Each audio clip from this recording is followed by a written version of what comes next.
আসসালামু আলাইকুম রহমতুল্লাহি ওবরকাতুহু। সম্মানিত দর্শক, আমেরিকার কাণ্ডে সারা পৃথিবী তোলপাড়। ক্ষমতার দম্ভ এবং আধুনিক সভ্য যুগে ক্ষমতা যে এতটা নির্মম এবং নিষ্ঠুর হতে পারে, এটি মার্কিন যুক্তরাষ্ট্র সাম্প্রতিক সময় যেটি দেখিয়েছেন, তার সঙ্গে মধ্যযুগের কোনো ঘটনারও তুলনা হবে না। মধ্যযুগে রাজা বাদশারা একে অপরের সঙ্গে যুদ্ধ করতেন, সন্ধি করতেন এবং যুদ্ধক্ষেত্রে প্রতিপক্ষের হাতে অনেক রাজা নিহত হতেন। সেখানে একটা যুদ্ধ হতো এবং যুদ্ধের ক্ষেত্রে এখানে সমতা একটা বিরাট ফ্যাক্টর ছিল, ভীষণ রকম ফ্যাক্টর ছিল। কোনো বড় রাজা সাধারণত ছোট রাজার সঙ্গে যুদ্ধ করতেন না। বড় রাজা ছোট একটা রাজ্য আক্রমণ করে নিজেদের হাত নষ্ট করতেন না, যুদ্ধ হতো সমানে সমানে। তো সেক্ষেত্রে এখন আমেরিকা যে কাজগুলো করছে, সেই কাজগুলো মধ্যযুগে হয়নি।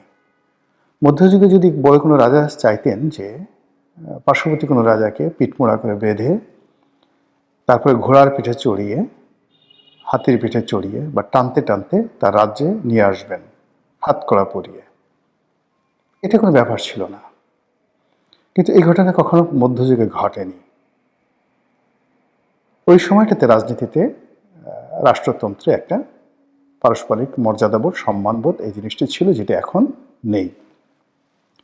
তো সেই অর্থে এখন বিশ্বের প্রধানতম সুপার পাওয়ার, তাদের আসলে যুদ্ধ করার যদি মরদ থাকতো বা মুরদ থাকতো, তাহলে তারা যুদ্ধ করতো রাশিয়ার সঙ্গে। আজ যদি তারা পুতিনকে ধরে নিয়ে যেতে পারতো, চীনের প্রেসিডেন্ট শিকে ধরে নিয়ে যেতে পারত, কিংবা ভারতের প্রধানমন্ত্রী নরেন্দ্র মোদী, তাদেরকে ধরে নিয়ে যেতে পারতো, ইংল্যান্ডের প্রধানমন্ত্রী, ফ্রান্সের প্রেসিডেন্ট, তাদেরকে ধরে নিয়ে যেতে পারতো, তাহলে বোঝা যেত যে না, বাপের বেটা, সত্যিকার অর্থে বাপের বেটা। কিন্তু এ কি অসভ্যতা নেই।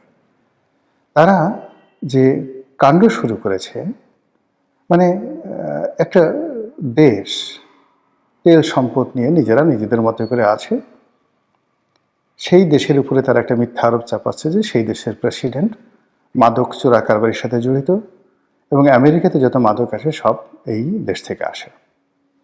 এখন এই দেশ আক্রমণ করে তারপর সেই দেশের প্রেসিডেন্টকে এনে তাদের বিচার করতে হবে। ইতিপূর্বে তারা কি এই একই কাজ করেছে, জেনারেল নরিয়াগাকে তারা ধরে এনেছিল। তো এই যে আমেরিকার এই কর্মকাণ্ড বা এই সাম্রাজ্যবাদী নীতির ফলে সমস্ত বিশ্ব নড়ে চড়ে বসেছে। ভেনেজুয়েলার সাধারণ জনগণ রাস্তায় নেমেছে এবং সঙ্গতের কারণে তারা নামবে।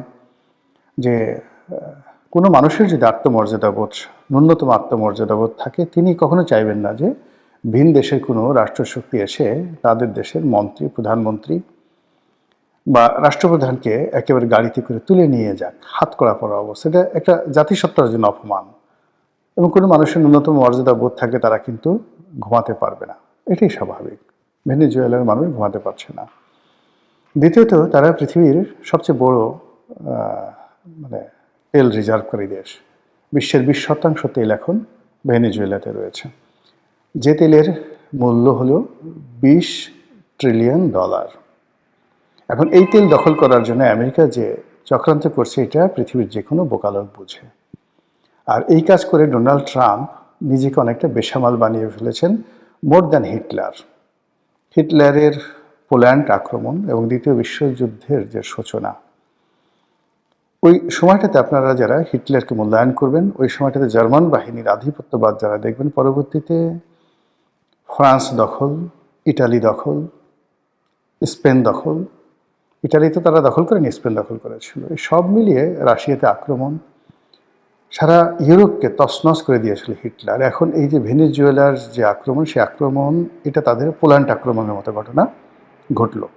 দ্বিতীয় বিশ্বযুদ্ধের পোল্যান্ড আক্রমণের মতো এই ঘটনা ঘটল। এখন জনাব ডোনাল্ড ট্রাম্প যে সকল কথাবার্তা বলছেন, ইউরোপে সে ঝগড়া লাগাতে চাচ্ছে, কানাডার সাথে সে ঝগড়া করতে চাচ্ছে, মেক্সিকোর সাথে ঝগড়া বাঁধিয়ে দিতে চাচ্ছে, কলম্বিয়ার সাথে ঝগড়া বাঁধিয়ে দিতে চাচ্ছে, এবং কিউবা থেকে শুরু করে অন্যান্য যে সকল দেশ আছে, সকল দেশের রাষ্ট্রপ্রধানকে সে ধরে আনতে চাচ্ছে।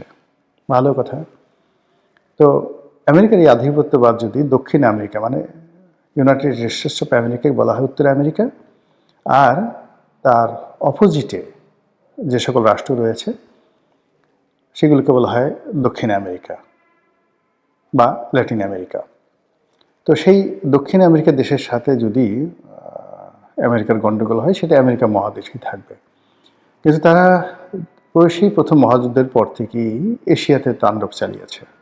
প্রথমে মানে যাকে বলা হয় ফার ইস্ট বলতে যেটিকে বোঝায় দূরপ্রাচ্য, তারপরে মধ্যপ্রাচ্য, মানে দূরপ্রাচ্য বলতে ভিয়েতনাম, কম্বোডিয়া, এই অঞ্চলে তারা যে অপকর্ম করেছে।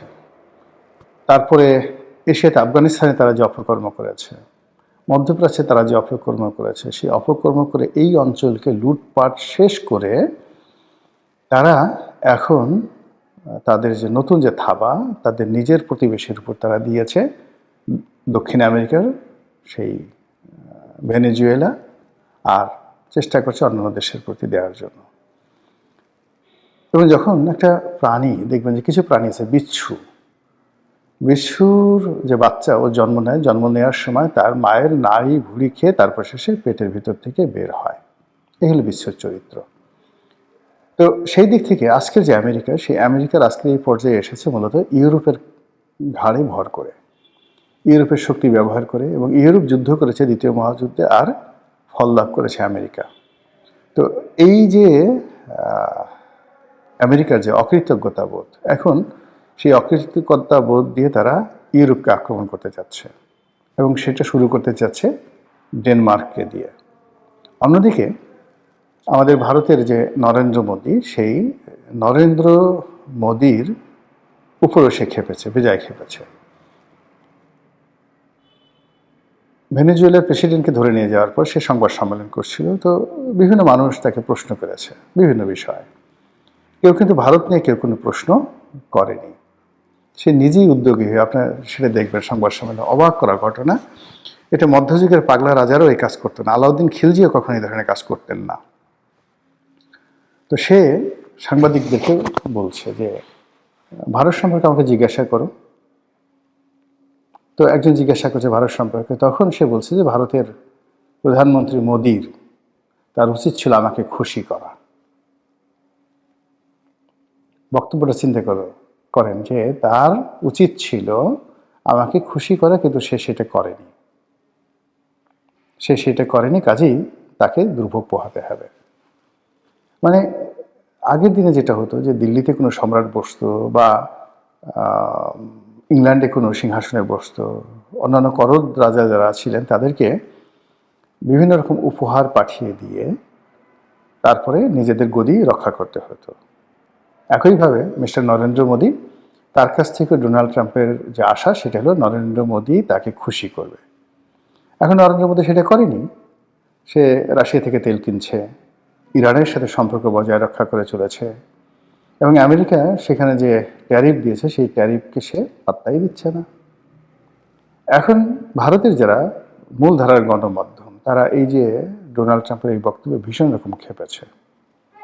তারা বলেছে যে আমাদের আমেরিকার সাথে ব্যবসা বাণিজ্যর দরকার নেই, প্রয়োজন হলে আমরা সামরিক শক্তি ব্যবহার করব, এবং আমেরিকার এই এশিয়াতে যত রকম স্থাপনা রয়েছে আমরা দরকার হলে চীনের সাথে সকল বিরোধ মিটিয়ে ফেলবো, আমরা দরকার হলে রাশিয়ার সঙ্গে কৌশলগত মিত্রতা করব, কিন্তু আমেরিকার এই ধরনের অপমান আমরা আর সহ্য করব না। আবার অন্যদিকে আর এক পক্ষ বলার চেষ্টা করছেন যে এই মুহূর্তে ভারতের যে ইকোনমি গুগল কেন্দ্রিক, ইউটিউব কেন্দ্রিক, মাইক্রোসফট কেন্দ্রিক, প্রযুক্তি কেন্দ্রিক, সব কিছুই আসলে আমেরিকার প্রযুক্তিতে চলে। এমনকি তাদের যে এভিয়েশন ব্যবসা, পেট্রোলিয়াম ব্যবসা, সবই মানে হার্ডওয়্যার যাদেরই থাকুক না কেন, সফটওয়্যারটা আমেরিকান। কাজে আমেরিকার সাথে এই মুহূর্তে দ্বন্দ্ব সংঘাতে জড়িয়ে যাওয়া ঠিক হবে না।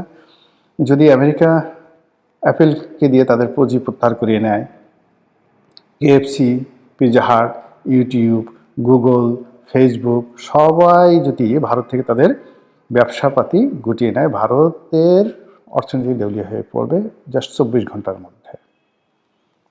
তো এই যে হুমকি, সেই হুমকির প্রেক্ষিতে এখন এই যে হুগো স্যাভেজের মানে যাকে বলা হয় মাদুরোর পরে নরেন্দ্র মোদীর নাম উচ্চারণ করেছে ডোনাল্ড ট্রাম্প। ফলে এটা এখানে থেমে থাকবে না।